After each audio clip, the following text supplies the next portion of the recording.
Can we start? What is our man here already who wrote this beautiful paper here? John, Jules? Here. Yeah, they hand it to me. Yeah, well, let's discuss it first. Okay. So I want to look through it. So what it is about is this one here, Herbert Marcuse. I think that is the one-dimensional man, right? That's what you did, yeah. But I have this book here, and there's part of it in there. And that's introduced by his son, so that is important. Peter. That is Peter is his name. So he had not all of these people had sons. So Peter Marcuse, son of Marcuse, did the introduction, and then Douglas Kellner did edited the whole book. So that is, of course, what we want to look at.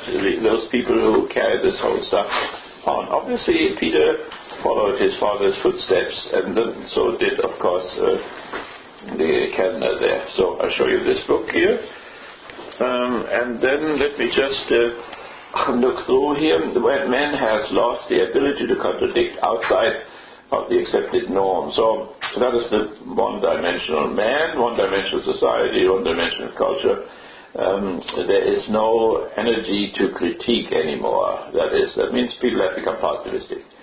They have become conformed to what is the case in society. And people always ask, why don't you protest against Iraq or Afghanistan or whatever? There's not much protest going on here in comparison to Vietnam.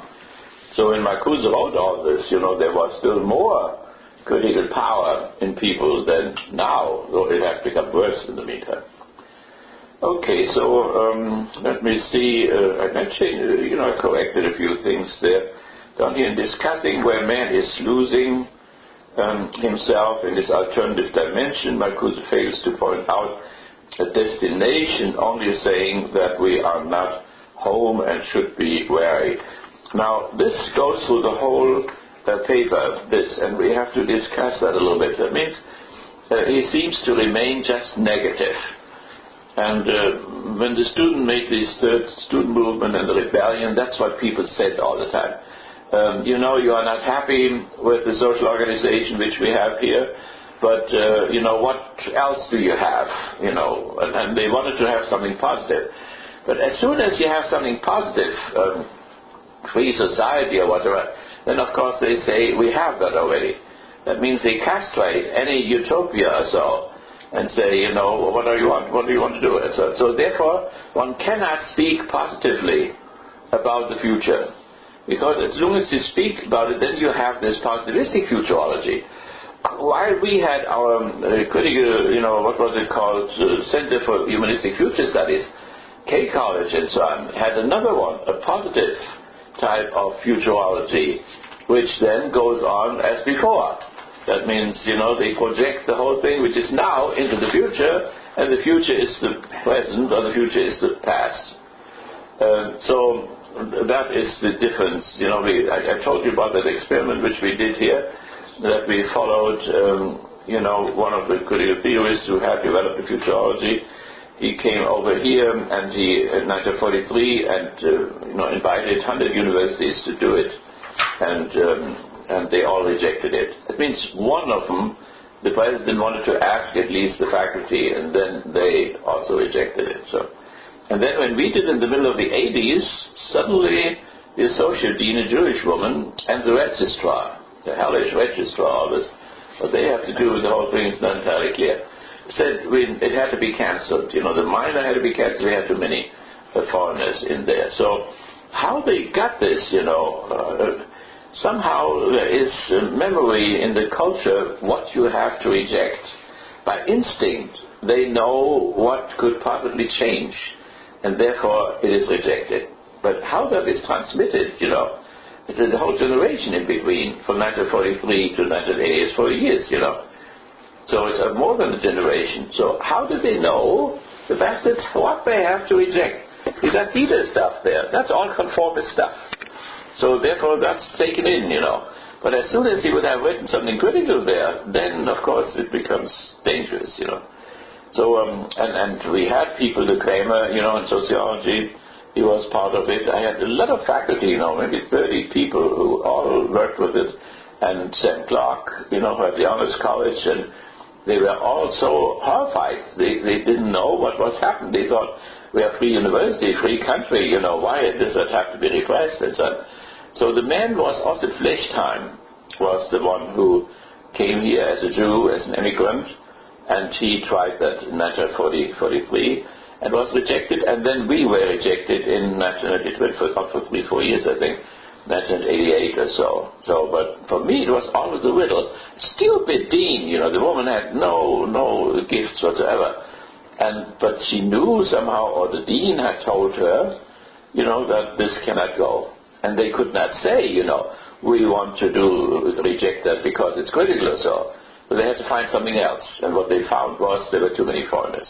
It was such a stupid type of a thing, So, nevertheless. So, with this negative thing, we saw already that if these are Jews, and these are assimilated Jews, that means they have assimilated to the Enlightenment. And then the question is, to what extent have they rejected totally the rabbis and so on? They have not rejected the rabbinical paradigm completely, but they have, as we said, this important word, dialectics, determinate negation.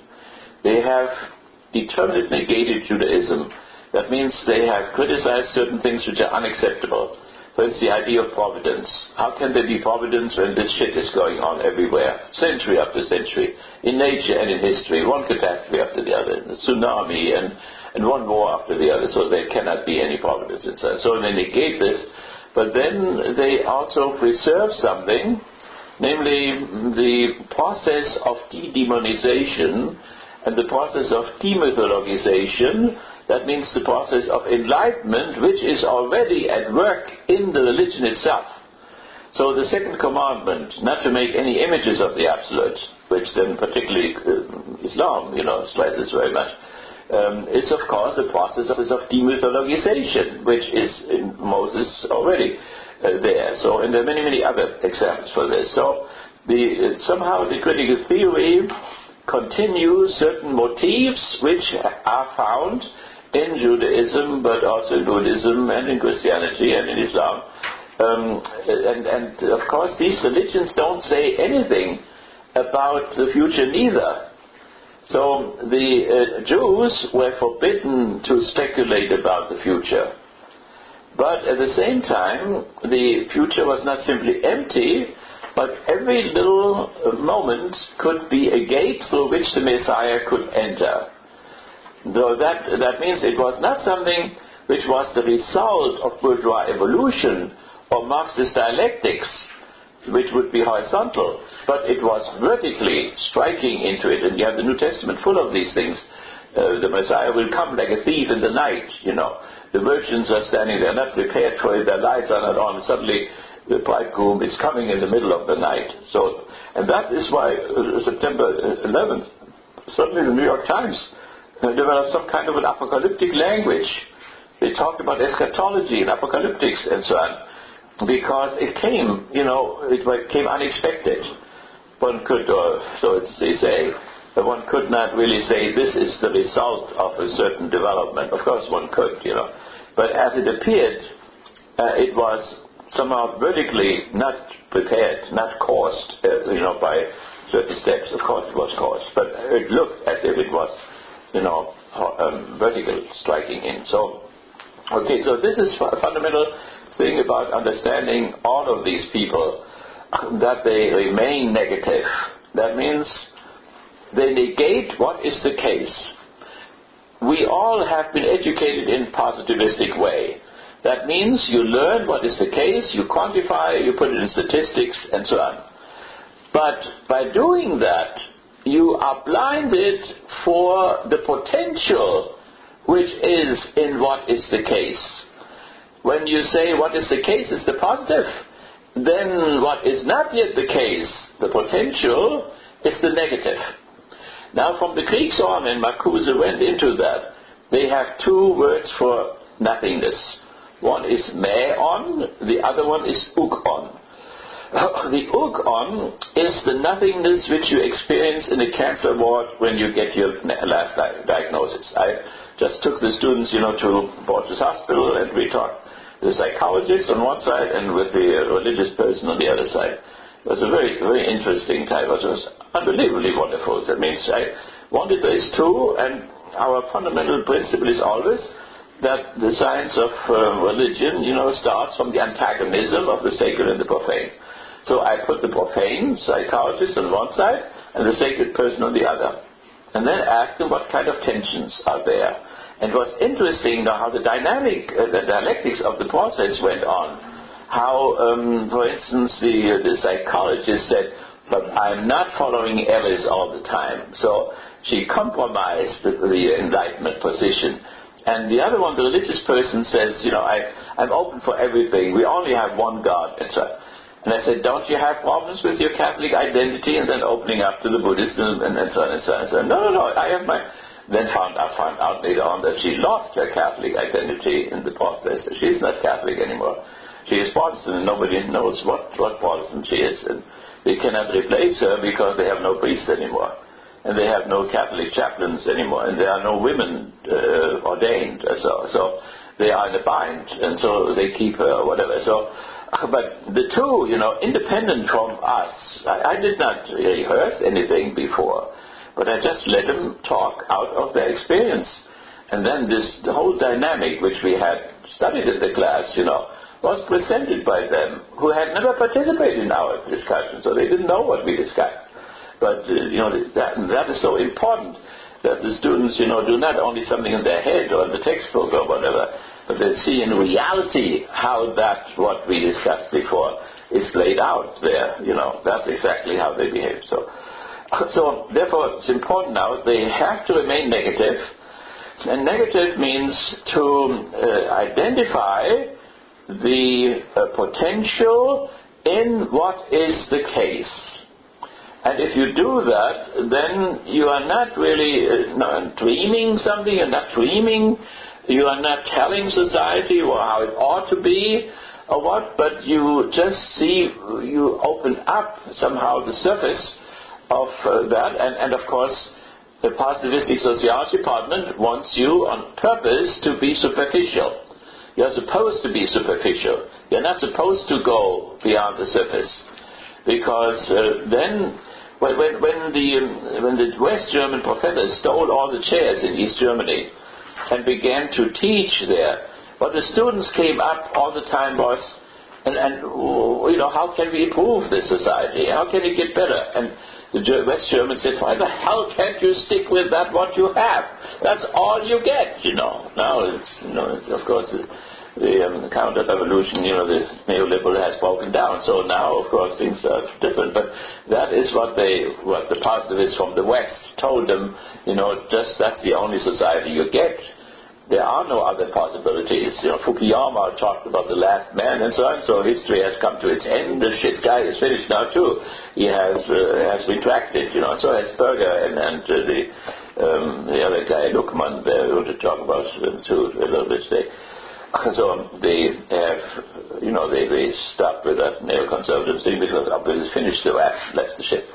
Okay, so we don't have to go, through all the details, but this is something in principle. So that means what has to be done is to open up the potential which is in our society. In Obama's speech last night, we could ask, if we ask, so as critical theorists, listen to that speech.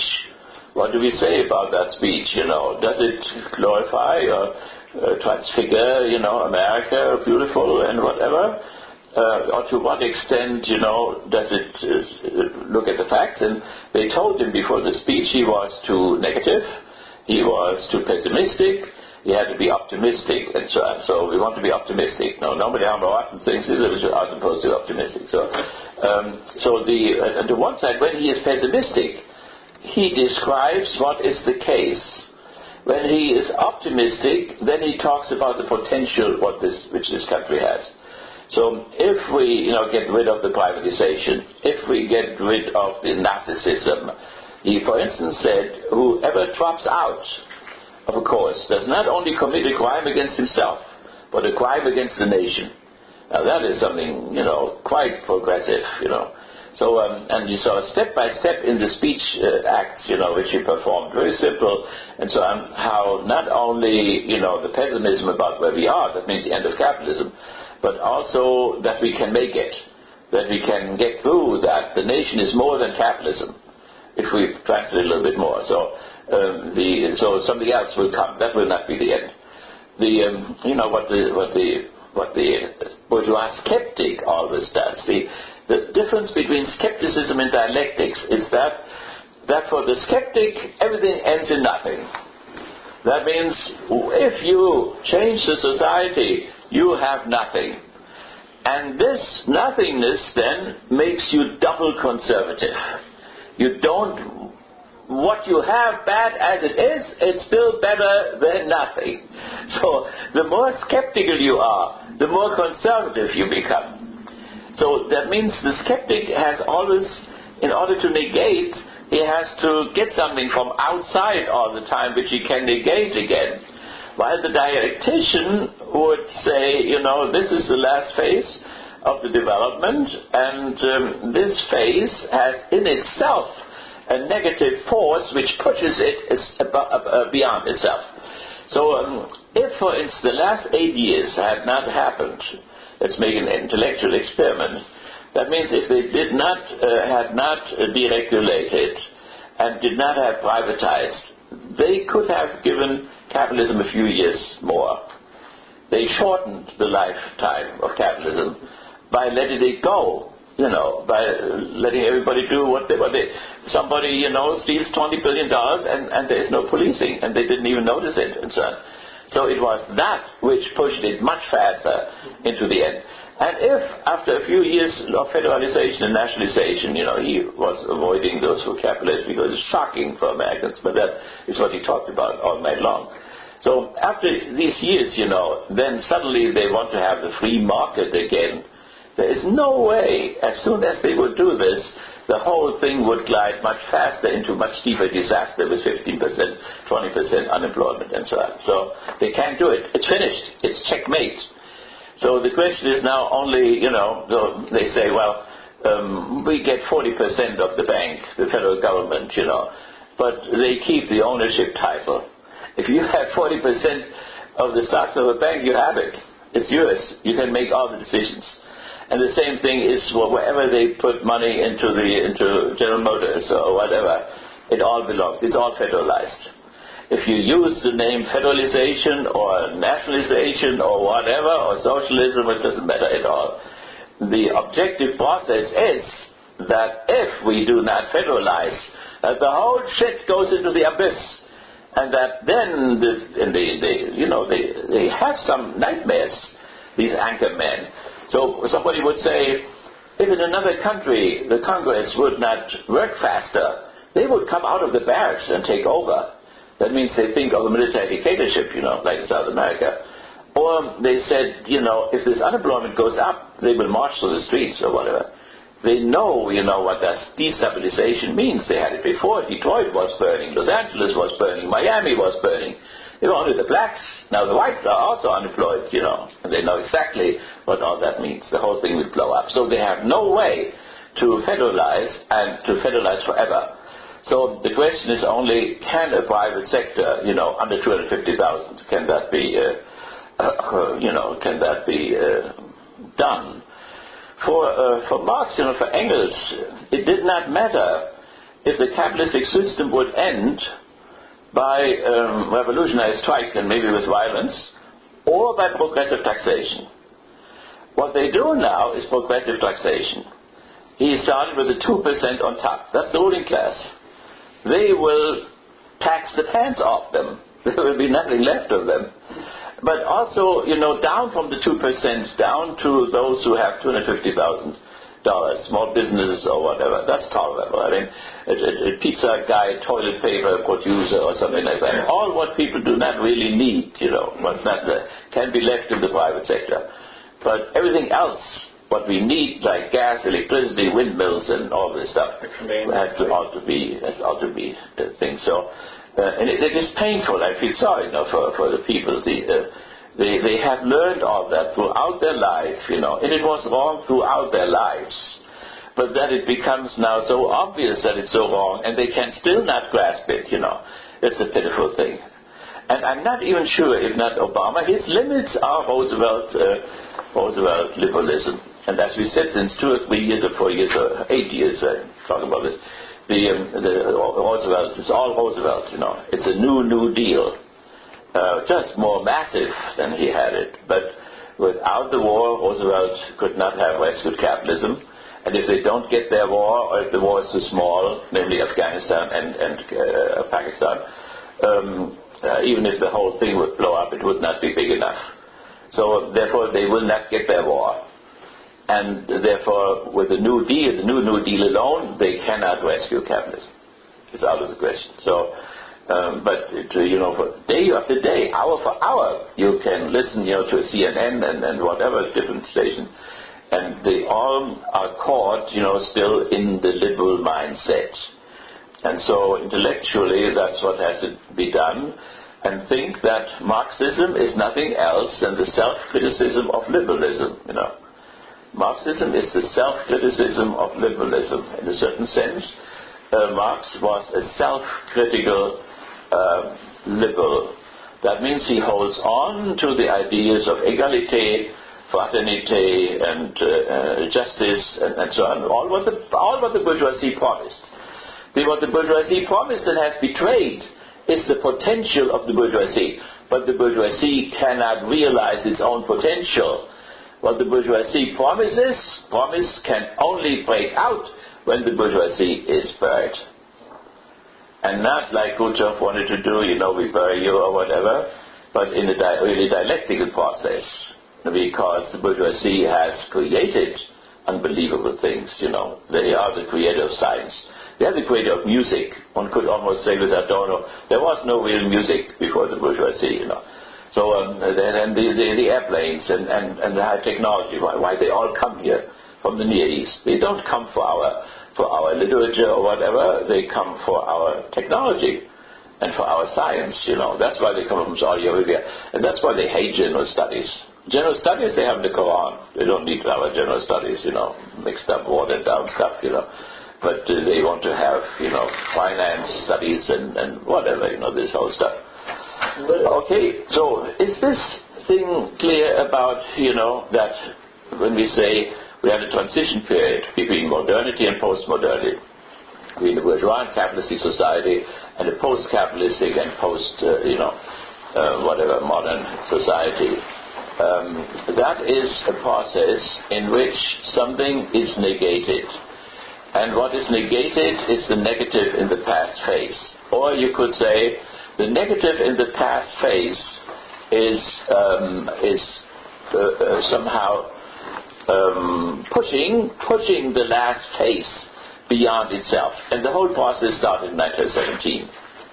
In 1917, it was quite clear that there would be an end of the bourgeoisie had come. 10 million people dead. And then the whole thing was repeated once more because they didn't get it the first time. So, and Hitler had this wonderful idea, to have his colonies behind, up to the Ural or up to the Volga. And he would keep, the British could keep India, and the Americans could keep Central America, South America, and the Philippines. And England and France could keep Africa. They could even keep the German colonies if they would give him a free hand in Eastern Europe. It was a genial thing, among thieves, among gangsters, That was the most wonderful plan which one could possibly have. And it was, the British who could not tolerate that there would be one main power on the continent, that was for centuries, that was their fear. And therefore they could not accept this.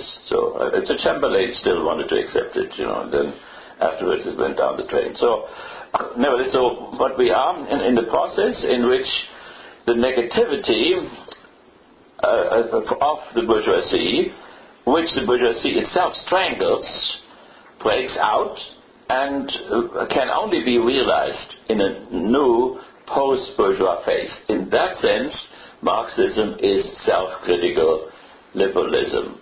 So who said that, Rudy? Where's that? I said it, but before me, somebody else must have said it. I'm quite sure that I quoted none of them said it there. So, yeah. Well, I don't know exactly where it is at the moment, but, it's not for me. You're driving at the phrase, the negative is the positive. Right, yeah. And so where is that from? Is that something that you have just... For the skeptic, the negative is not the positive. The negative is just the negative. Right, the negative is. That something positive can come out of the negation of the negation, So what is negative, when Obama, or our Attorney General, the black fellow too, said recently that the Americans are cowards. We are cowards because we do not face the race problem. He almost had it right.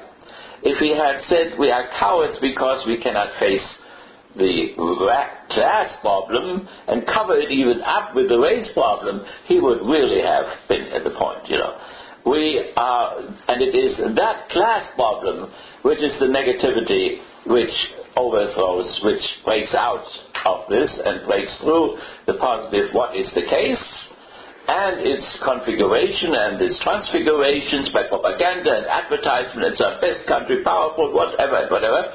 And so we are not facing because it is so horrendous. It is an unbelievable force, and we think if we don't think about it, it will not blow up, or it will not push us forward. So it is a negation in the mind we don't want to talk about. But if you don't talk about your cancer, the cancer doesn't care what you think about it. It will just go on, And so that process, that class process, this unbelievable thing that a small group of people, who do not work, live from the work of 180 million people, and that these 180 million people earn it and don't get it, and they don't work for it and get it, It is so outrageous that if that would break into the consciousness of the people, it could not last one day, So therefore, if you ask, we can do this on Colonial Kitchen, and ask Catherine, how much she gets on Monday or whatever. Let's see, she produces $100 and she gets $25, and the $75 do go. Or let's take my cleaning women here. I ask them all the time.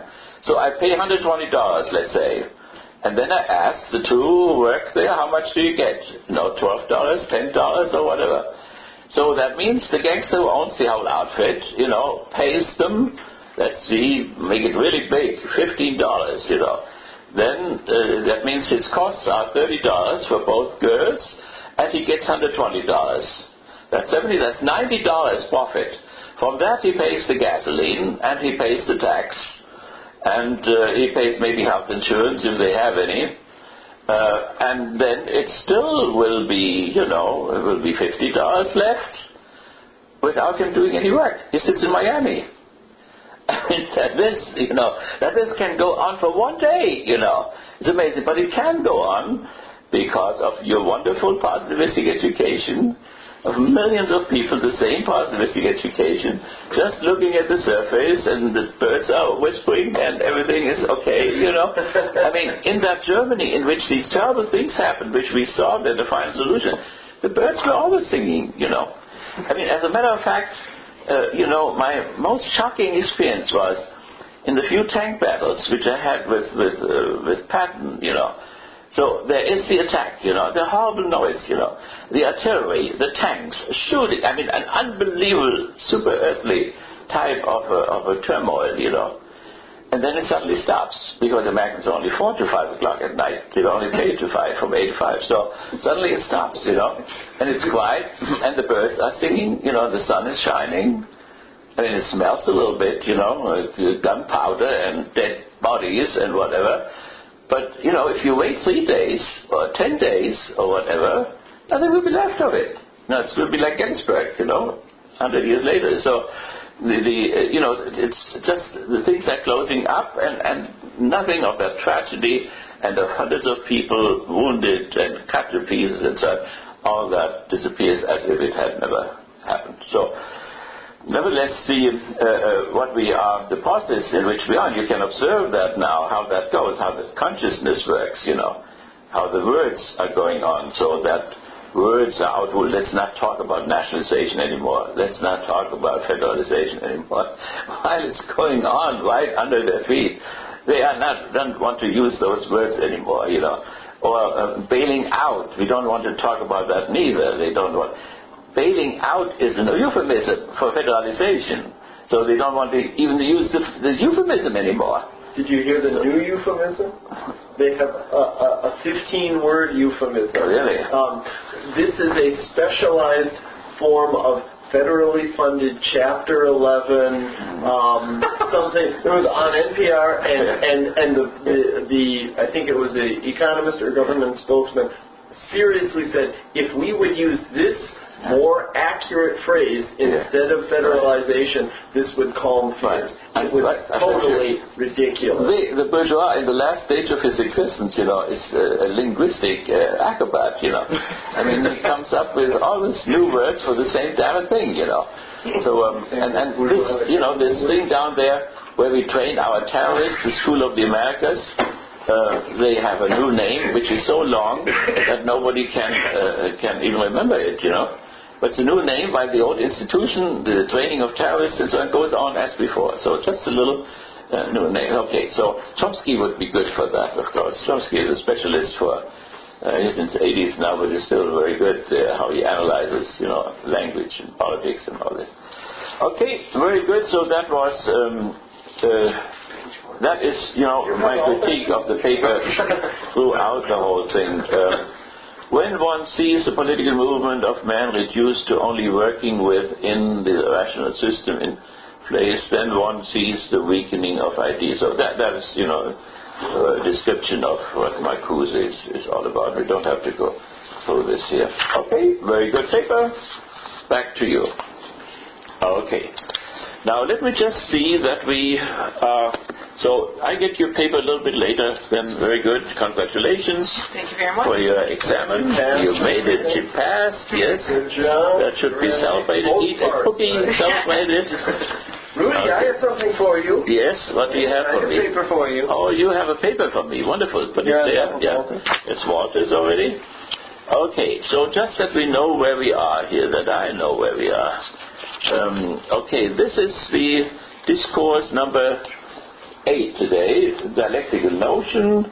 The test, okay, we have the test, and I give it back to you after the break, right? We will have our next test from March 11th to March 18th then. We still have the Thomas More lectures where we look at the Utopia of Thomas More and see if anything in there. Utopia shows us what ought to be versus what is the case. So Utopia tries to put into imagination what is hidden in reality, the potential which is hidden and which wants to come out. And we want to see, he lived in the transition period between feudalism and capitalism. We are now living in transition between capitalism and something else. And we want to see to what extent, issues. I mean, he goes down to labor hours. These utopians have 3 hours in the morning to work, 3 hours at the afternoon. The question is, can you produce enough? The people would have to eat enough. And then it says all the lazy bugs, there are all the people on the bottom who don't work. Then there are people on top who do not work, So if we make them all work, then 3 hours in the morning, 3 hours in the afternoon is okay. That's exactly what they do in the kibbutzim. It's a question, for instance, I went to one of the kibbutzim, they had a glass factory, and they could have, produced thousands of windows, a month or whatever. But they limited themselves. We will not work more than 3 hours in the morning, 3 hours in the afternoon, and that's completely enough, And they are prospering. And of course, there is no private property as the means of production in utopia. Can that be realized? My assistant said this morning, this is too idealistic. What he means is, it cannot be done. That means measured by what is the case, it cannot be done. That means he has no idea whatsoever what the potential of this society would be. What makes Obama so great, is that we can do it. That means we have that potential.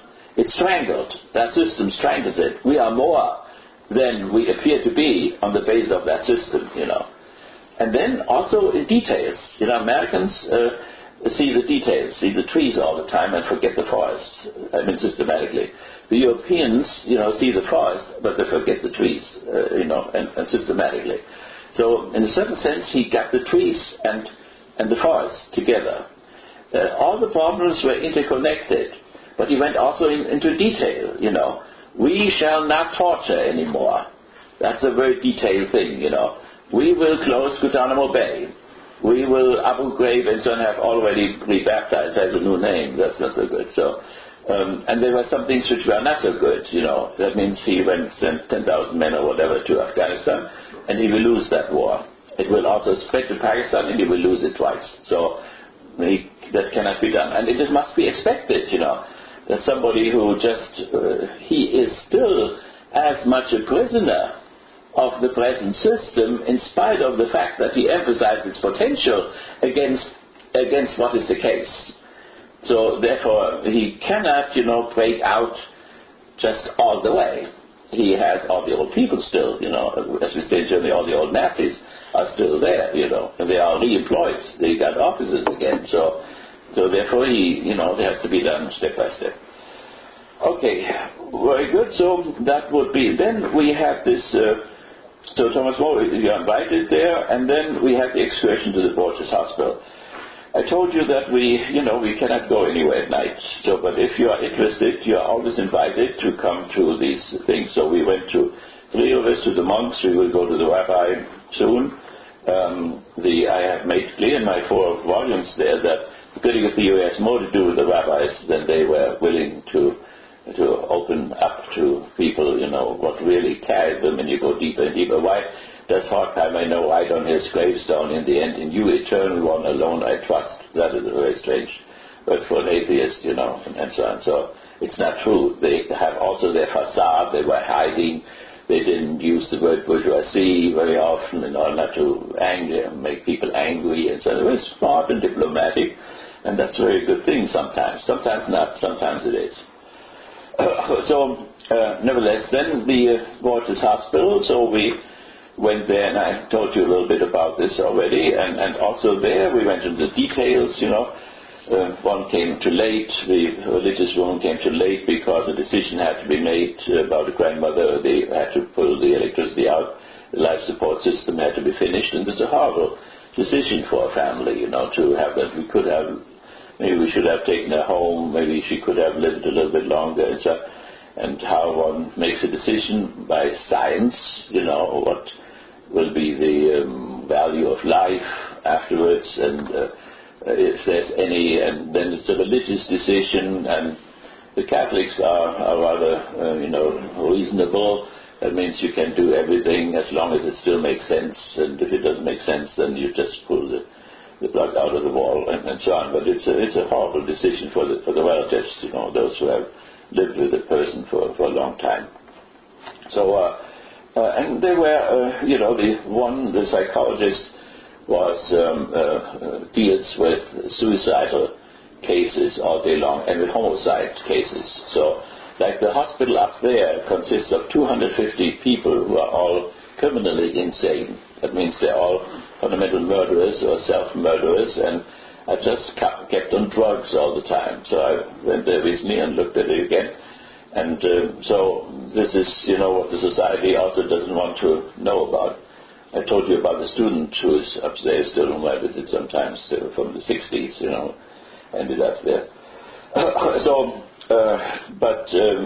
So we don't have to go into the details, but it was good. If you look at it from the critical theory point of view, the Horkheimer very often talked about the racket of the medical people. The whole country consists of rackets, and the medical profession is one of these rackets. The psychologists, plot off the sociology because they think they have no competence in that, so they concentrate on the individual. So they have 5 hours to work with a person who is mentally ill, and 5 hours nothing. And that's it then, critical theories, Freud, of course. Why not Freud? Well, they had a Freudian, but he left recently, and it takes so long. That was interesting. It takes too long. Why does Freud take so long? Because he goes into the biography of people, it goes into their history. And all the American psychoanalysts are revisionists. That means they have revised Freud, and one part of the revision is to forget history. Like Ford would say, history is bunk, But the reason, because they gave witness at the same time, both of them, how important the history of the patient is. At the same time, systematically, they repress the history. Why? Because it would cost too much. Not only time, but money. And the insurance companies pay only 5 hours. Then the hospital adds another 5 hours and gets bankrupt over it, because nobody pays for it. But 10 hours are nothing for real neurosis. And then, even if they would have some effect, they would send them out in the same society which made them sick in the first place.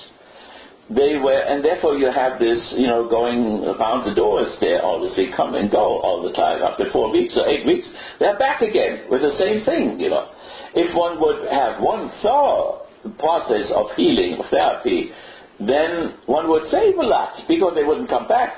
So instead of that, they have rhythmically, again and again, new costs involved. And it's insane. So they know this, and now, of course, in this special situation, there are people who have, in their language, they have learned to cope normally, and normally they are balanced. But now they lose their house. Now they lose their job. Now they lose their pension, and so on. And suddenly, relatively normal people, that means who have adjusted to this completely mal-constructed type of a society, it gets too much for them. It's too much. And so suddenly they appear at the doors, And so that means in psychoanalytical language, it is now not only the neurosis in terms of the contradiction between the superego and the ego and the ego and the it and the aggressions and the killer instinct and the libido and so on, but it is now also between the ego and the reality principle. People are asked to overcome the pleasure principle which governs their psychic household in terms of a reality principle which is extremely irrational and unjust, and becomes so every day more and more.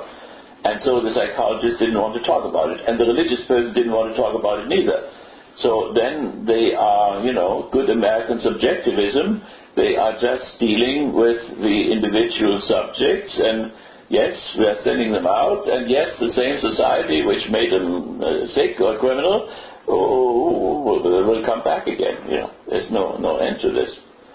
So from a critical theory point of view, it would be good to combine then, as you did, the combine Freud and Marx, as Fromm did it, as Wilhelm Reich did it, as Marcuse did it. So Freud had no sociology, and Marx had no psychology. And so now you combine both of them, and we have repressed both of them. We have repressed one. We are the most oversexed society which has ever existed, and with Kinsey and so on. And then, we say Freud's not good because he talks too much about sex. We are the most economized type of society. No, I'm possessed, by money and so on. And then Marx talks too much about money, and Marx is an economic determinist, which is a lie. Is the effect of the opposite, namely he studies the determinism of capitalism in order to break out of it. So they just turn that upside down. So there is no limit to all. We're still told that even in our graduate theory classes that he's a economic determinist. Yeah, right, exactly. Yeah. Theorist. And it's the exact what I say. opposite. But he doesn't really say. Well, I mean, if you want to stop, all the nonsense which they talk, you cannot do anything else anymore. So you have to, sometimes you may speak up if it's wise, but otherwise, the whole thing is polluted through and through. So, okay. So, anything else about this? They have this Ellis guy. Ellis, has a huge skyscraper in New York. And he has developed a thing which is called Emotiv rational method. It's a cognitive behaviorism.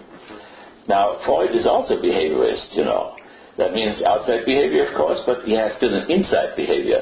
So they have canceled the inside behavior.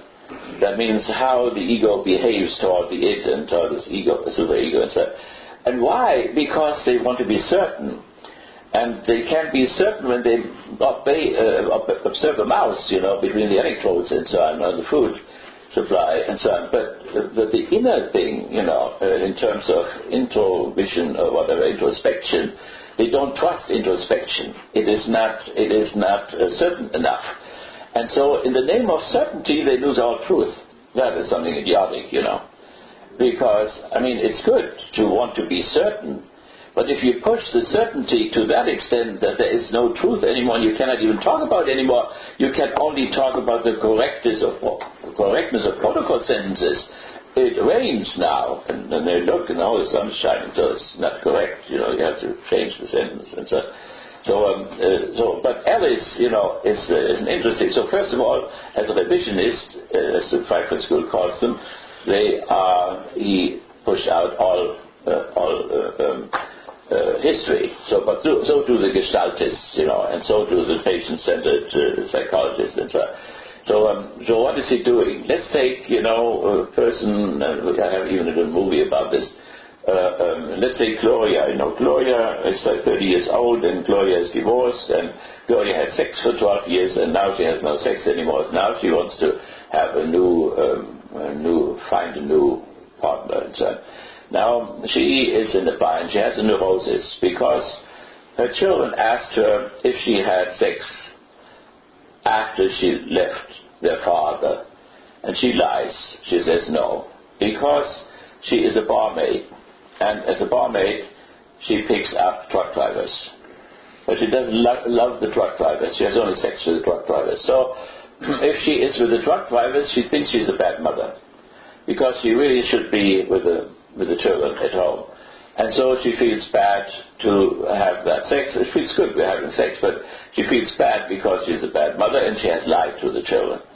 If she is with the children, she feels like a good mother. Her superego, is okay, is peaceful. But then she says, why the hell should my children prevent me from having sex? And the id is talking, and she cannot help that. So that is a neurosis. Wherever you are miserable. You're 30 years old, you want to be happy, and you cannot be happy. When you're with the truck drivers, you're unhappy. When you're with the children, you're unhappy, and so on. That's really something. Now, if you are a hard-working, working-class person, you simply cannot afford the luxury to listen to your soul or whatever, that you have food enough is all what you can think of, But, if you are a little bit, have maybe only 20 working hours a week or 24 or whatever, you have more time to listen to your psyche. So, nevertheless, that's why she goes to psychoanalysis. So, she wants to get out of this and wants to marry somebody. But she doesn't want to have people who are below her class, if there's anything below her class, but not even in her class, but she wants to go beyond her class. Now there is this whole problem that we don't talk about class, but it is there. She doesn't want to have a truck driver, she wants to have a dentist, or she wants to have a psychoanalyst, or she wants to have a medical doctor, or whatever. So when she goes to parties or whatever where these guys are, then when she approaches one of these doctors whom she really wants, then she becomes tight in herself, and she does not really act as she is. She is not herself. So therefore she goes now to Alice. And Alice gets her to a certain learning process. He says, okay, now you have that dentist there, and then he doesn't call you again. So the date didn't go so well. Now, you must not catastrophize this now, like my friend Michael Ott catastrophized. So you have to say now, okay, this date didn't go so well, but it does not mean that I am nothing, that I have nothing to offer to that damn dentist, and therefore he doesn't call me back or so. But you say, well, that was one date, it went wrong, there will be another one. So let's just try another one. And then he teaches, she has a task, so to speak, to approach another guy whom she thinks is eligible, who belongs to that higher class to which she wants to move up. And maybe slowly she learns to relax and to be who she really is, and she looks good, and therefore she has something to offer, and finally the thing will go well. Now, that means what he really teaches in Freudian terms is how to manipulate your superego, because in the superego there is a cognitive element which says, you are not worthy of this upper class person or higher class person. And so therefore you have to teach yourself now, you have to condition yourself, no, I'm a good person, I have something to offer. Now when you apply this to religion, for instance, it becomes really explosive because, and that's what I asked him, I said, how can you in a Catholic hospital have an Ellis who believed nothing, who was a pure enlightener, as a matter of fact even caught up in the dialectics of enlightenment, and who thought that all religious statements were all irrational. So for instance, if somebody has learned as a little Methodist, a little Catholic or whatever, particularly as a little Protestant, that we are hit by the original sin, and not only the Catholic sense, so that the intellect is wounded in the will. No, it has become completely destroyed, That means for Luther, reason was a whore. You can use it for whatever you want to. You can make arguments for plus and minus and whatever. So now, if you have that in your superego, man is evil by nature, and therefore I am evil. This in your superego will have a very counterproductive type of an effect on your behavior. And therefore you have to teach yourself the opposite what your Protestantism or your Catholicism or whatever taught you. And that is where the psychologist then started to shiver, and she said, I don't use all of it. So I said, how much of Ellis do you use? That means how many religious sentences will you throw out of the Catholic dogmatic system or whatever dogmatic system you have? So, she didn't know anymore in the end what she wanted. So, but she made compromises, and that is the healthy part. So if she would really be an Ellis person, then they will introduce that now. They had it all the time. I don't know why they introduced it now. But Ellis was always their man. And so I said, how does that fit together with that religious person over there, or with the religious hospital? Is a psychologist an enlightener on the enlightenment side? Is he really empowered, to correct your whole dogmatic system, or the whole thing of the orientation of action, in terms of euthanasia? And they don't want to do euthanasia. They let somebody die. It's passive euthanasia, but not active euthanasia. And then comes this whole semantics balancing around, which is awful. They say we're only a little bit more honest, would be more healthy. The whole thing. So, nevertheless, this, if you look at it from a critical theory point of view, and we don't want to talk only about the old ones or the new ones, but we want to talk about ourselves. If we were, or if we are, critical theorists, what does an Obama speech look like, and what does a visit to the hospital look like, and what kind of questions will we have to ask those people, The subject-object thing, where these people are under the pressure of immediate situation. You have to deal day after day with suicidal cases. So they called me in a few months ago as a consultant because they had several people who wanted to die. And I said, let them, this is a shit world, maybe it gets better somewhere. So, no, they said they are frightened. They are frightened when they kill themselves, then they will go to hell. I said, this is not good, I said, because this is hell already. They go from one hell to the other. It makes no sense. And so I said, well, and then she said, the last time she said, a few days ago, she said, well, I tell the patients all the time that they will not go to hell, that everything will be okay. Then she said, but I take a risk. Namely, now she will commit suicide, which is rather against the law to support somebody who will commit suicide. And so I said, no, you take another risk. I said, the other risk is, how do you know that God will really take them into heaven in spite of the fact that they just committed a mortal sin 5 hours before? Well, she didn't know how she knew it. Now, if she was a Catholic who had been educated in her Catholicism, she would say, of course, that in the council, in the 6th century, there was a council who decided against Augustine and against the New Testament that God wills the salvation of all people. God wants to save all people. And if that sentence stands, which is a dogma, she could say to people, ultimately God will love you, and even if because of your pain and so on, you will kill yourself, you will go to heaven. But unfortunately, not only Augustine, unfortunately Augustine based his argument on the New Testament. And according to Jesus, the path which leads into heaven is very narrow, and the road to damnation is very broad. So I was sitting with a wonderful theologian, Canadian theologian, Gregory Baum in Montreal in the airport, and all these masses of people were streaming by. And I said, Gregory, they all will go to hell. See how they march on the broad road right to hell, maybe to Station 12 or whatever, but they are on the way. And Gregory, he didn't know what to say. He was an Augustinian Eremite once. So he was in the Augustinian tradition, and we had to say yes to what I say.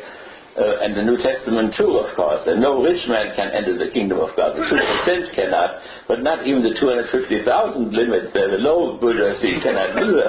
So there's only a very small people there down in the north side. They will go to heaven. Everything else will go to hell. So the church, corrected this, and therefore you have 1 billion Catholics. Because if you are helping the finite little creature, then they will love you, and then they will all join your church. If you are too rigorous, then nobody will come anymore. So, the more, and the Orthodoxy and Roman Catholicism are very good at this. So that's why they have these huge numbers of people. So, but of course she didn't know how it was just her heart. And so a lot of things, they do in a particular situation with a lot of suffering involved and a lot of anxieties, and then what they practically say to hell with psychology, to hell with dogma or whatever, and they do, what they think is right at the moment. And it's a good thing of what the Americans always say, I did what I thought was right, and there is no guarantee that it's right, particularly since it's not universalized. And whatever is universalized, your own private, particular opinion is just shit. It's of no value whatsoever. Only to the extent to which it is universalized and you get a consensus from somebody it has any value whatsoever. So even in theology, the lowest level is the theological opinion, which counts for nothing. And the highest level is the dogma, which has the, maximum of certainty. Rudy, can you define that term, dogma, theologically? Dogma is a philosophical term. It's simply a sentence, of highest certitude. Oh. And they took it over, into the church business from the philosophers. Thank you. And so, and it has to be, you have to have the consensus in the west of the papacy, in the east of the patriarchs, the 7, Alexandria and Moscow and so on. And so sometimes the council alone would be enough. Sometimes you need a patriarch in the council, the pope or the western patriarch in the council or whatever. So there are all kinds of mechanisms how they gain certitude, So she could, if I asked, how do you know that? She was so perplexed. She had never thought about it, how she knows it.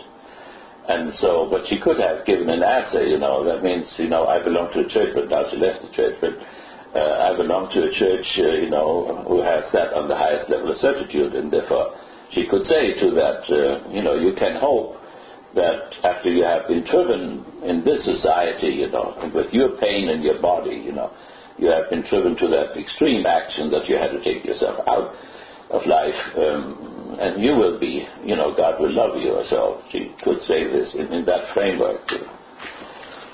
By the way, for thousands of years, the suicide cases were all thrown out, in the animals. They were not buried in sacred ground, And then they had a transition thing, and there you see how it evolves. And, from a critical theory point of view, dogmas and all that evolves, the religions evolve, everything is in motion. So, but sometimes they say they are insane, only somebody who's insane can kill himself. Under the presupposition of the natural law that everybody has the inclination to live, from there comes the right to life and the duty to life, and not to kill yourself or other people, So that is this type of pre-scientific psychology of Aristotle and Plato and so on is still there. So So therefore they assumed, everybody wants to live. And, even Freud had decades of struggle to accept that there was a killer instinct. And that this murderous thing in us can not only be directed against the object outside, but against the ego itself. And only late in his life, he wrote to a woman in Switzerland, I am so horrified, but I have to admit, that people do not want to live. They want not to go home. The hospital, they want to die in the hospital. So that means this mechanism sets in, and then it doesn't stop, like the sex, it doesn't stop until it finds its fulfillment. The killer instinct doesn't stop, cannot be sublimated anymore. He sublimates itself, and then, you suddenly have that suicide out of the blue sky. We have all these discussions on campus because this year we have more suicides than we had ever before among students. So every teacher has to go through a training, to see signs or whatever. But sometimes you don't see signs, because to a large extent it operates unconscious, the whole thing. Was it the last Senate meeting that you... No, it was not the last Senate meeting. It was a meeting before, I think. It's already a few months ago. Yeah, it was last year, not this year. Last year we had this high suicide rate. How many did they say? I don't know what it was. Usually we had one or two, and suddenly they had 5 or 6 or something like that. My daughter, Agnes, has to deal with that too. They brought to the hospital, and many attempts, and sometimes it works and sometimes it doesn't work. Yeah. But then, in the meantime, the churches have given that up too, and they have grasped now that people who are completely irrational, nevertheless, out of their rationality, commit suicide.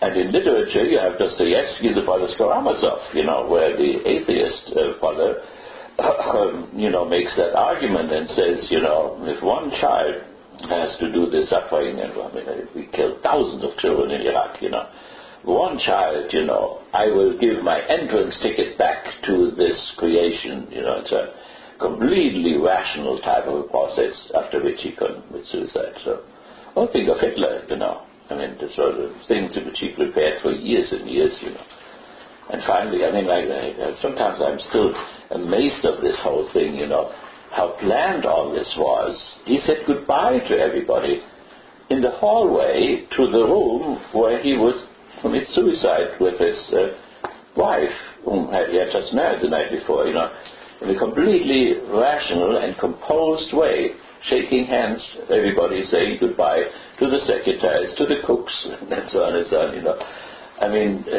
if one would be in a situation, one would just go there and do it, But he went through the whole ceremony in the most rational way. And the interesting thing is, after he had done that, the Archbishop of, the head of the Bishops' Conference of Germany ordered that a Mass should be said for Hitler in all the churches, This was a man who had just married outside of the church, He had just committed suicide, a double suicide.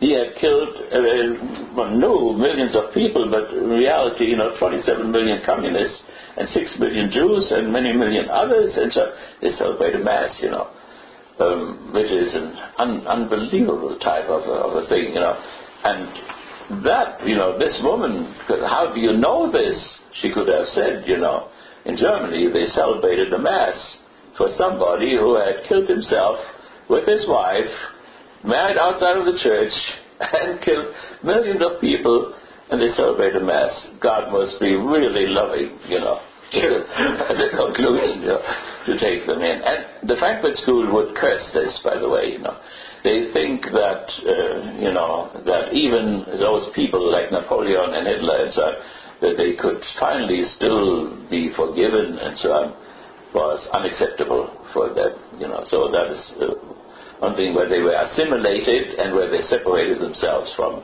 Christianity and from, Judaism as well. Okay, so this was our visit, and you see how a little visit in a little locality in Kalamazoo, what you see there, you see in Chicago, you see in New York, you see in Los Angeles, and so on, in every little village. Because it's the unity of the civilization, the culture in which we live, and it has a structure, and the structure is hard. and powerful and is present in every location and it changes in time at every location. Okay, so then we have this background reading, the Hegel's thing there, because that can help us to understand the critical theory, its evolution as it pushed itself off from Hegel.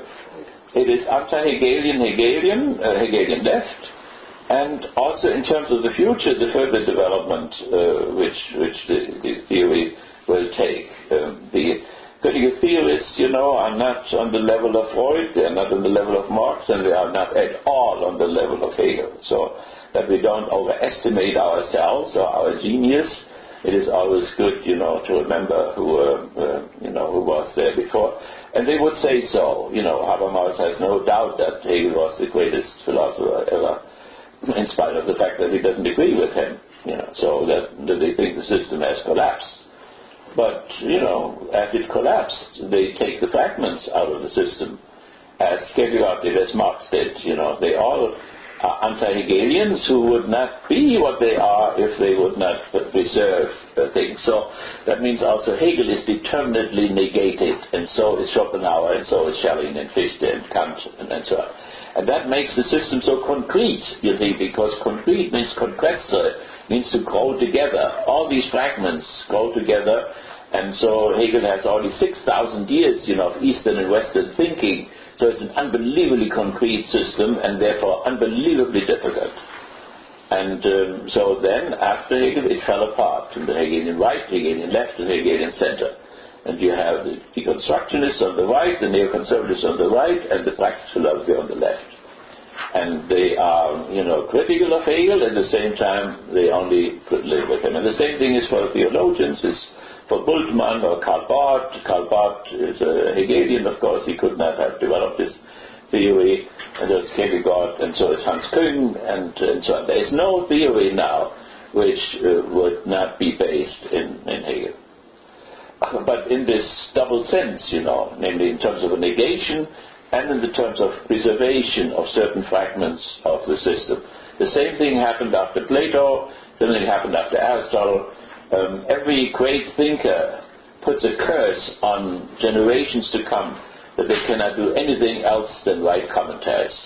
In that sense, the critical theory continues to be a commentary, and the same thing is true for Parsons or Merton and on the right as well. So it's a little bit of humility, which is involved in there.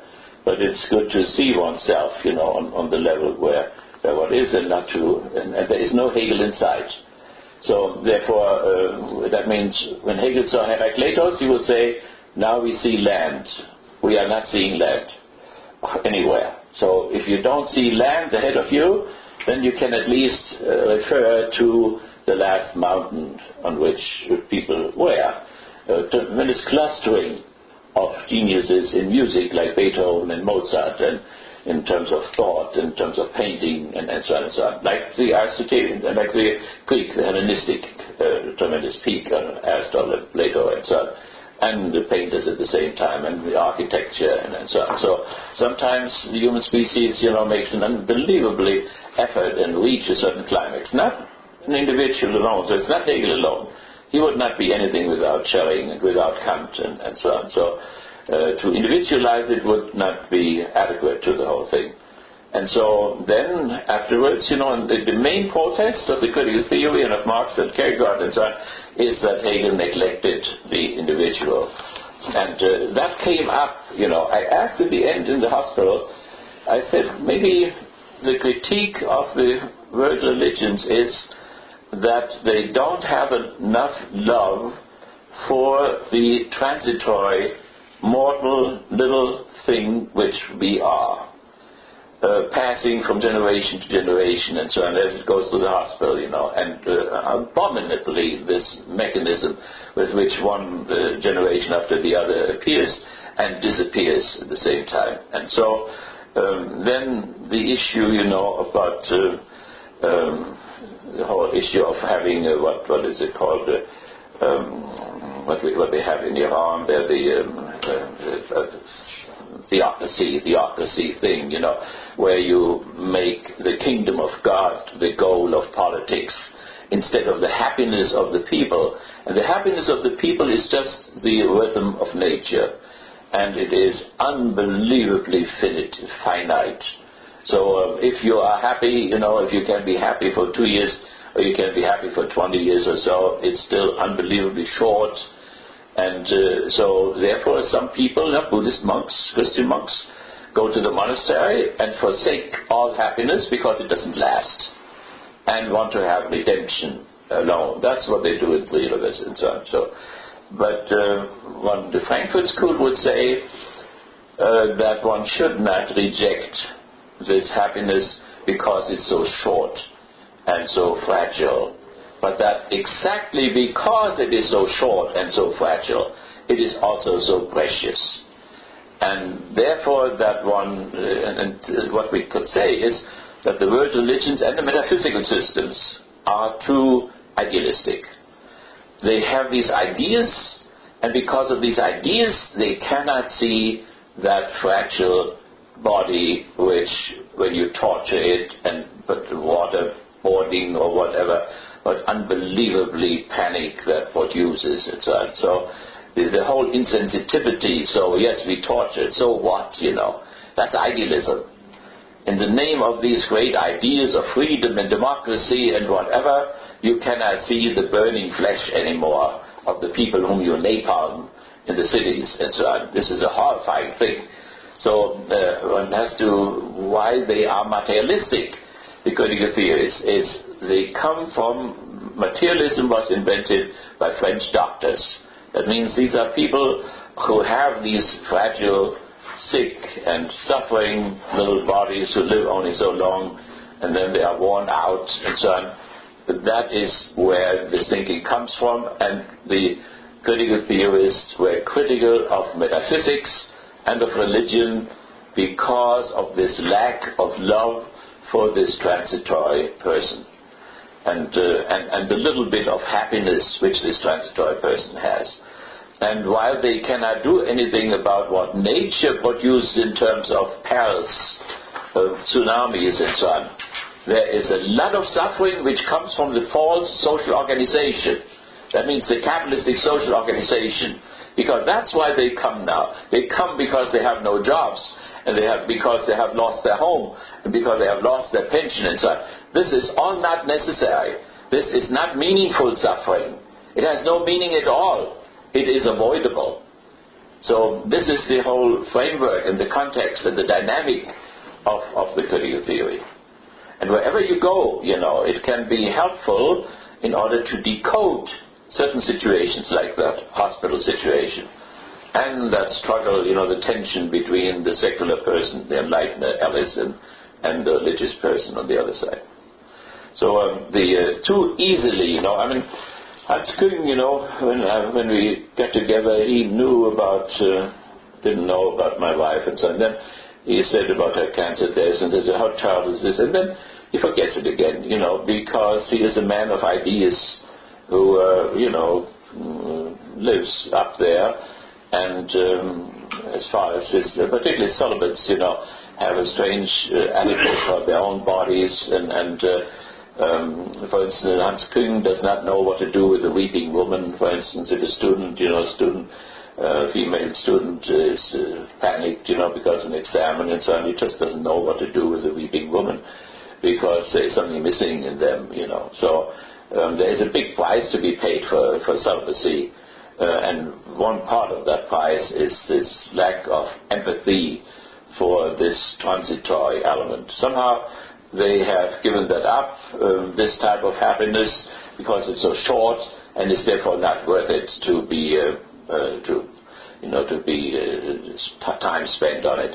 If you go to the Buddhist monk up here, there's a Buddhist monk sitting there on the 131, and you ask him, why he became a monk. He's a South Vietnamese monk, and he would say, I looked at things around me, and then I say, what are they really doing?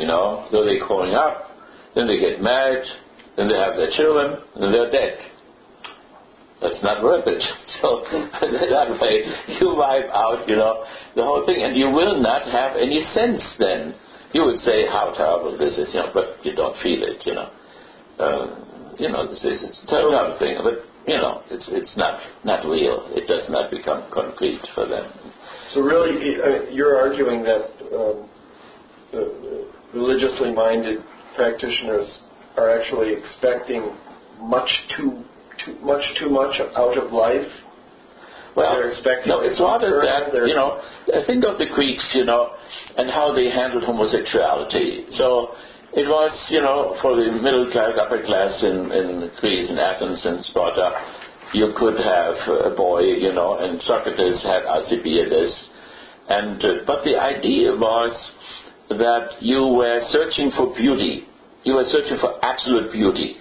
And they could not see, out of some strange defect in their perception, they could not see beauty in women's bodies. So they did bathe nakedly, men and women together in the same swimming pool. Spartans did, the Athenians did, and so on. But they could see somehow beauty only in male bodies.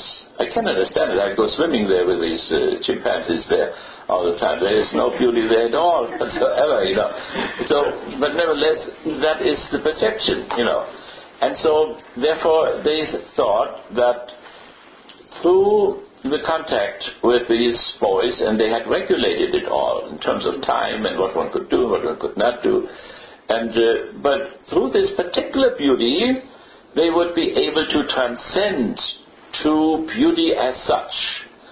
Now, this relative beauty, is there, sometimes not there. If you have a toothache, it's all gone. Some people are beautiful at night and they look horrible in the morning, and so on. So it depends on the time and the space, and so on and so on. So it's very, very fragile, the whole thing. So therefore, you don't want to have this transitory beauty, but you want to have the transcendent type of beauty. So when Socrates, finally didn't touch Alcibiades anymore, he and everybody else would say, this is the right way to do it, Socrates has finally reached beauty as such, and therefore he doesn't need this body anymore. And Alcibiades was very upset about the whole thing, but not Socrates. That was the normal way to evolve.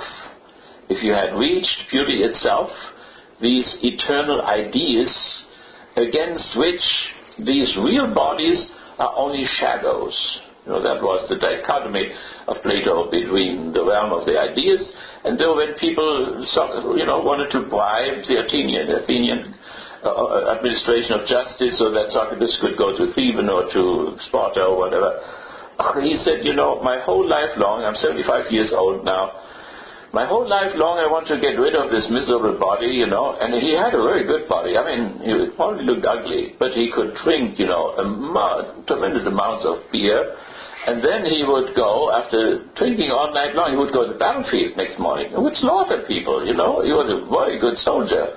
He was a tough guy, But nevertheless, it was, he wanted to get rid of that, because the idea was in there, the entelechia, the psyche.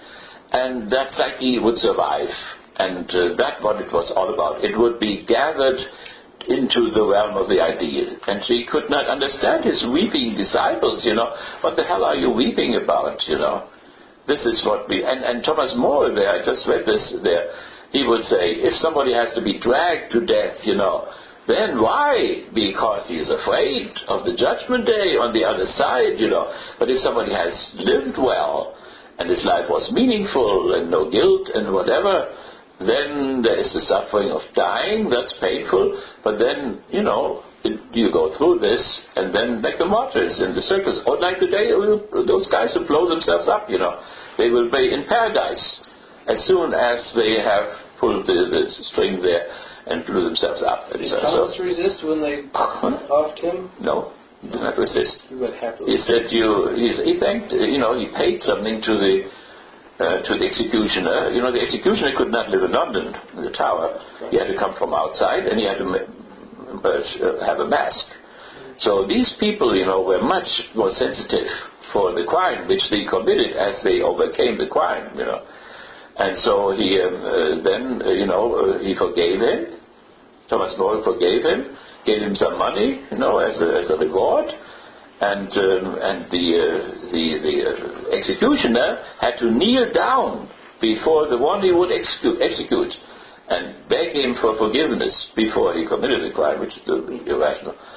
And then Thomas, said, you help me to go where I want to go. Did he learn all that from all the Protestants he sent to the execution? Yeah, that was, by the way, in the Utopia, he says that no violence should be used in order to convert anybody or to punish anybody, except the opposite of what he did.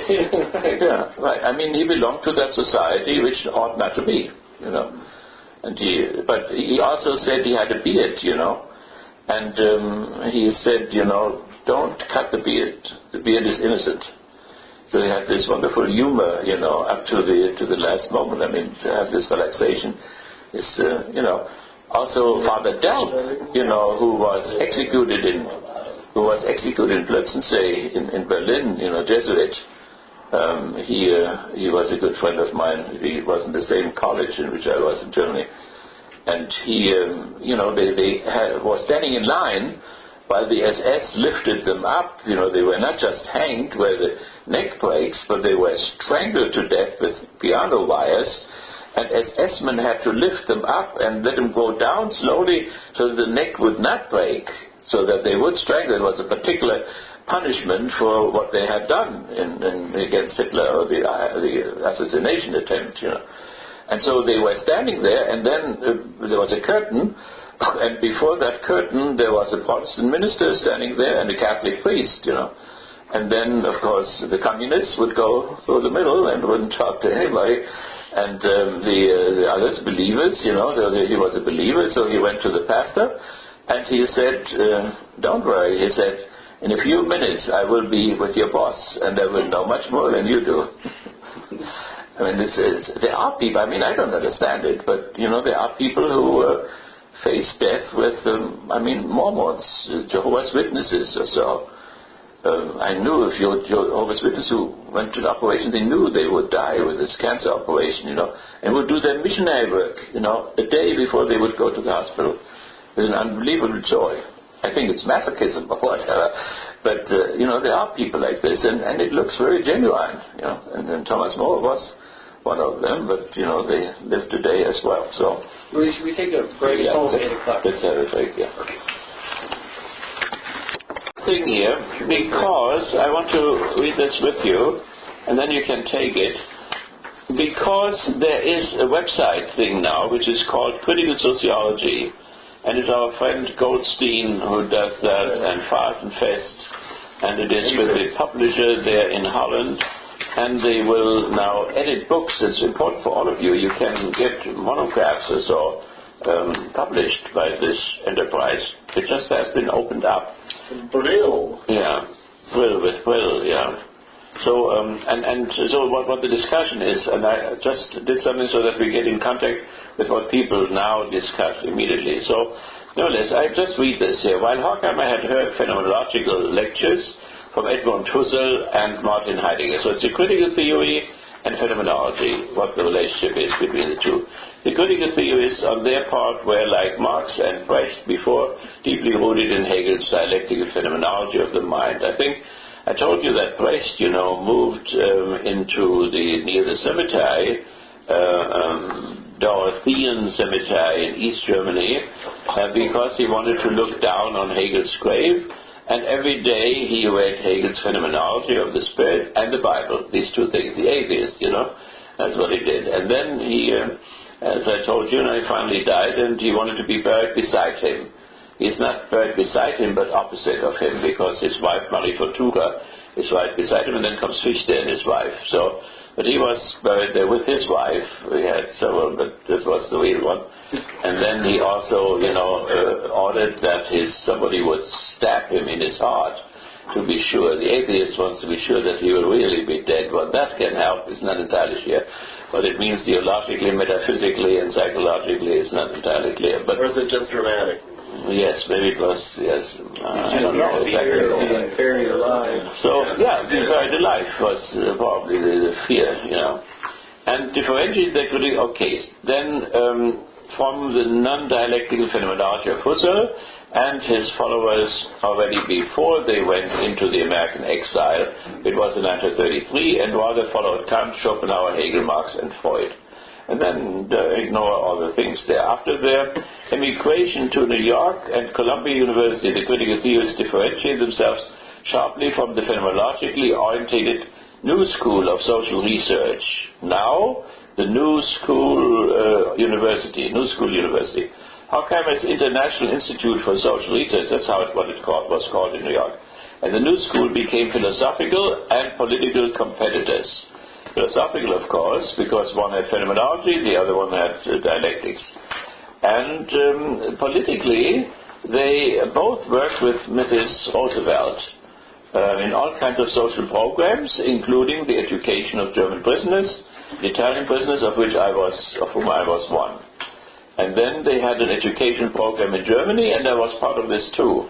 So, and that was done, the New School worked on this, and the critical theory. So they did cooperate. That did not prevent Horkheimer from giving lectures at the New School. Great phenomenological religiologists like Peter Berger and Thomas Luckmann, they are discussing those two at the moment. The son of an Ustascha general, I told you that about Luckmann, right? Ustascha general who was executed by Tito partisans on the Dalmatian coast near Dubrovnik after returning from a visit to Benito Mussolini in Rome, had been students and faculty at the New School for Social Research and were, as phenomenologists, opposed to Marxism as well as to the critical theory of society. I told you that Luckmann story, right? Luckmann is actually Croatian. It's a Croatian, yeah. Right. His father was the Ustascha general, and Wirtsan was my co-director, and Wirtsan was the leader of the partisans who executed him. What was the name of the guy? Wirtsan. He has died in the meantime. I wrote something for him too. So Wirtsan, under his command, this fellow was executed. And so one day, Wirtsan came and asked me if we could invite Luckmann.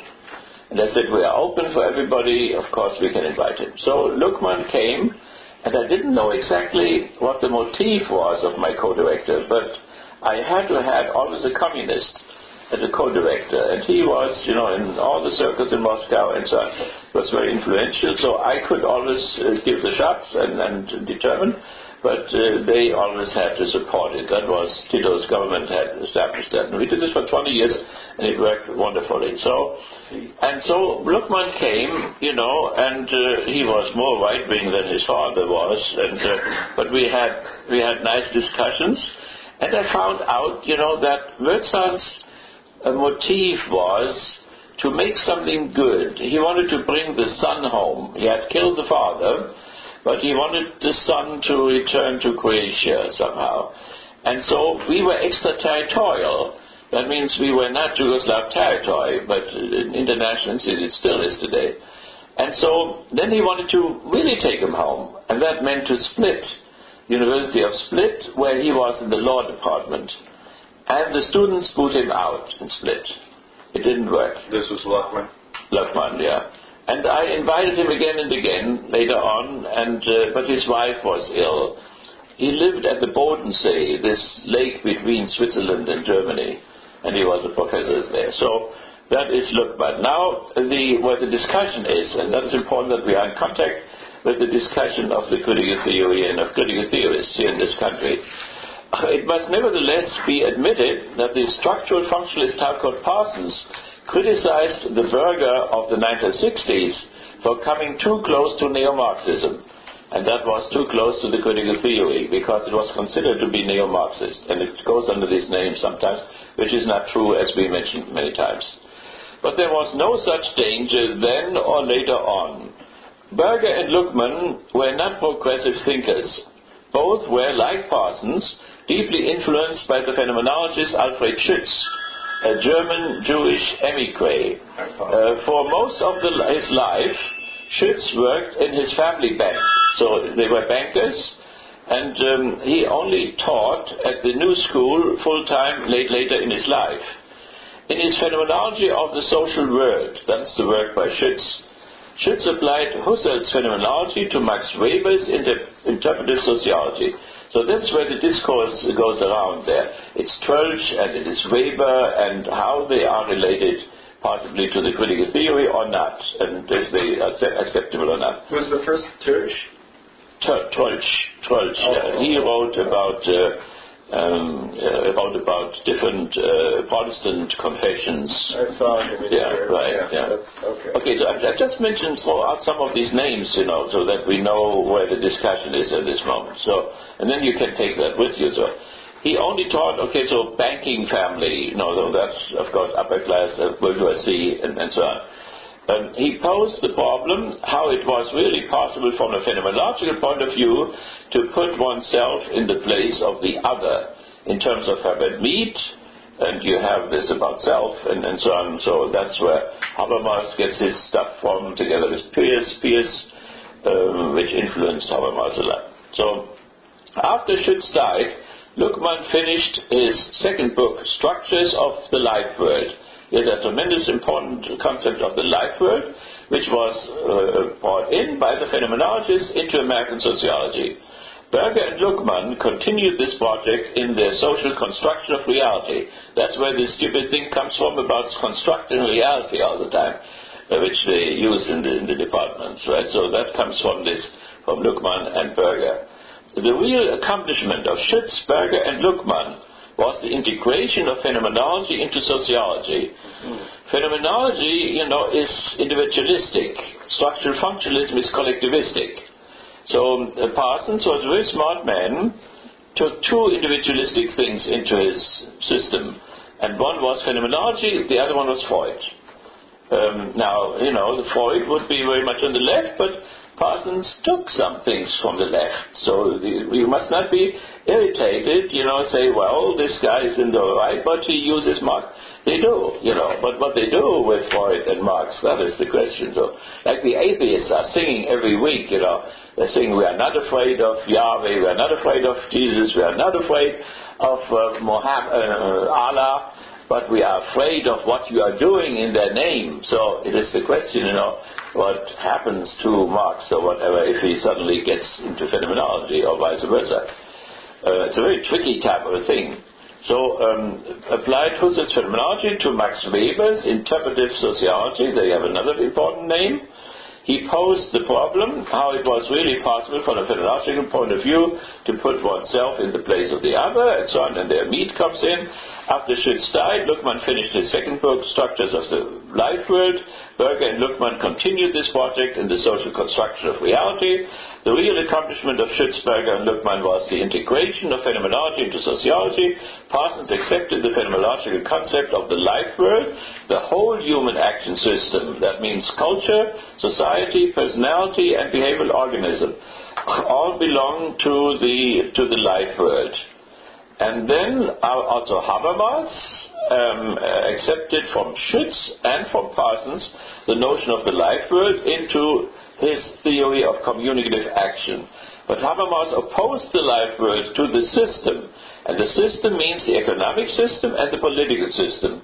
The system had a tendency to colonize the life world. Social movements opposed the colonization of the life world. So that's internal colonization. There's external colonization, what we do to South America, and there's internal colonization, namely of our everyday life world, through the corporations, advertisement and so on, and through the political system. Propaganda. The system had a tendency to colonize the life world, social movements, opposed to colonization. You see also why then people on the far left are against Habermas, because he was friends with Parsons. He was there when Parsons died. He celebrated with Parsons in Heidelberg his doctorate 50 years earlier and so on. So they were good friends with each other, and Habermas learned from him, but he also then transformed him, namely by saying not the whole human action system is life world. Life world is only the family, religion, artistic groups, the neighborhood, and so on. And out of the life world is differentiated out the economic system and the political system, which turn against the life world and colonize it, and out of the fringes of the life world then come social movements, the feminist movement, the civil rights movement, the labor movement, and so on. There are ad hoc movements. They then rise against the organized state in order to influence it. And so what Obama has to do in the ideal case is he has to organize 180 million people against 2% of this country. If he would succeed in this, he will be the greatest president the United States ever had. When he fails, they will forget him. So this is, something to be done. And because that will decide, if he fails in this, then we will have a combination of the government and the corporations and the banks in terms of corporatism. That means we have Peron fascism. If he can turn the 180 million people, and they will follow him, as Clinton said, if they stay with him, and he can lead them against the 2% or the 20% on top, then he can really make a chance. And then he will socialism. We hope a humanistic type of socialism. That would be the desirable thing. The other one would be highly undesirable. Okay, now also Habermas and so on, but we know why left-wingers maybe want to do something about Habermas and overcome him and so on. Berger did not only identify... Did somebody say something? No, I just go. Okay. Berger did not only identify with the neo-orthodoxy, but also with the neo-conservatism. Berger and Luckmann did nevertheless integrate Marx's dialectic of externalization, objectification, and internalization into their social construction of reality. And here I quote Troeltsch as well as Woodhead, Helas, and Martin, which is a new book about Berger and about the other one. But Berger's identification with neoconservatism shows that he and Luckmann did not really see fascism, neoconservatism, that he and Luckmann did not really move from the right to the left at any time. So if you take some pieces from Marx, it does not move that you mean that you change, So like you can talk about Jesus doesn't mean that you're a Christian. His argument has been inversed by the rational choice theory of religion, which is very dominant at the moment in the sociology of religion. Mike Ott has written against them. The main theme in Berger's sacred canopy was the dialectic of religion and society, or of externalization, objectification, and internalization, which is Marx. However, Berger's dialectic was not materialistic. Remember what we said before about materialism as sensitivity for the transitoriness of the fragile little human being. As a phenomenologist, Berger began with consciousness and therefore tended from the start into a more idealistic direction. Idealism, right-wing fits together. But Berger went so far to say that not to recognize this dialectic between religion and society was to have a false consciousness, which is a Marxist concept. For many years, Ludwig Landgrave, a friend of mine, and his colleague Bernhard Waldenfels and Porkmann, a Dutchman, and Ante Pachanin, who was my co-director in Dubrovnik, once tried to reconcile Marxism and Husserl's and his followers' non-dialectical phenomenology. And I quote this book of them. I participated in Landgrave's course on Marxism and phenomenology in the IUC. I also invited Luckmann to my international course on the future of religion, which still continues today in 2009, and he gave an excellent phenomenological lecture. Reimer and Ott described the attempts to reconcile Marxism and phenomenology ended with the Yugoslav Civil War. Now, every court will curse me for this word, civil war. Only in Serbia you can talk about civil war. In Croatia it was just a war. And the consequent disintegration of the Yugoslav Republic and the defeat of the socialist self-management system and also of the Praxis group in Zagreb, which was close to the critical theory of society and always wanted to democratize further Tito's Yugoslavia up to the Civil War, and Franjo Tuđman's restoration of the pre-socialist Croatian state, that means the Ustaša state. That is Tuchman himself, 1996. You're right. You're right. And the critical theory, the Praxis group is still in Belgrade. They continue there. This was with Gajo Petrovic. Yeah, right. And Mikhailo Markovic. Right. This was the Praxis group. Now they have died, but their students, well, for some time at least, they were still very active in Belgrade as the whole struggle went on. These were Marxist humans. Okay, so that's just in order to tell you this, in order to see where the discussion stands, and to see the website of that Goldstein there. And to find, because they express themselves and about their reading and what they are teaching in their classes and how they deal with Berger and so on and so on. And so it's a little bit backward, the whole discussion. When we discussed that 60s and 70s, but it's good that they get it now. Usually, between the continent and here, or continent Europe and here, is usually a 30 year in between, until they get it. And then it takes a long time again from New York to Detroit or Chicago. I don't know whether that is so. Would be nice to study. So, where are we now? Do you want to watch some of the movie at this point? Yeah, do we still have some time? Yes. Okay. Now, what we have to decide now, what did we want to see? Have we seen that conspiracy? It's finished, right? Yes. So, what did we want to do then? Do we want to see that Hitler woman or not? Bonhoeffer. Have we studied Bonhoeffer already? Yeah. That's what we will do then. And where is he? Here he is. Thank you. That's the documentary, isn't it? No, we don't want to have the documentary. We want to have the movie. Do you have the movie? That's the movie. Great. Agent of Grace. Great. That's better. Then we can relax. They have on YouTube the director of the Monty talking about it for about 10 minutes. It's the exact same house. And they interviewed Brano and Stanley Tucci. Tell me, who is the fellow who did Apocalypse Now? The Jewish... Huh? Francis Ford Coppola. I mean, is he did he make the movie? Was it not the Jewish fellow there? He was a director. He was the director. Who? Coppola. What movie? Apocalypse Now. Oh. I always had, what is this other movie about Auschwitz and this Jewish thing in the East, this terrible movie? He did that too. Oh, you mean Schindler's List? Schindler's List. Who did Schindler's List? Spielberg. Spielberg also did this, I think, the Apocalypse Now. Did he? No. Are you sure? That's not Spielberg. No. What more movie did he do? He did something like that. Spielberg? Well, Apocalypse Now is an excellent movie, Apocalypse Now. Masterpiece. Okay, can we have it? Yeah, we're getting there. I don't know where we ended. We were on...